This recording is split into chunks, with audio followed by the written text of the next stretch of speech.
అయితే కేసీ పక్క నుంచి రాహుల్ పక్క నుంచి కేసీని లేపాలంటే ఏం చేయాలంటే ఆయనని కేరళకు ముఖ్యమంత్రిని చేయాలి.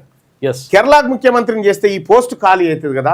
ఈ పోస్ట్ దగ్గరికి ఎవరిని తీసుకురావాలంటే వేం నరేందర్ రెడ్డిని. వేం నరేందర్ రెడ్డిని ఈ పోస్టుతో భర్తీ చేయాలనేది రేవంత్ రెడ్డి వ్యూహం.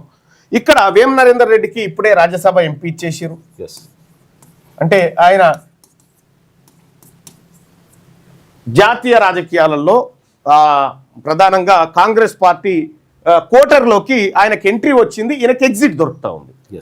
ఆయనకు ఎంట్రీ వచ్చింది, ఈయనకి ఎగ్జిట్ దొరుకుతుంది. ఒకవేళ కేసీ వేణుగోపాల్ కనుక కేరళ ముఖ్యమంత్రి, సో కేరళ ముఖ్యమంత్రిగా కేసీ వేణుగోపాల్ కావాలనేది రేవంత్ రెడ్డి ఆలోచన. కూడా రేవంత్ రెడ్డి గారు దానికోసం నిధుల సమీకరణ కానీ ప్రచారం కానీ రకరకాలైనటువంటి ఎఫర్ట్స్ అన్ని అక్కడ పెట్టడం జరిగింది.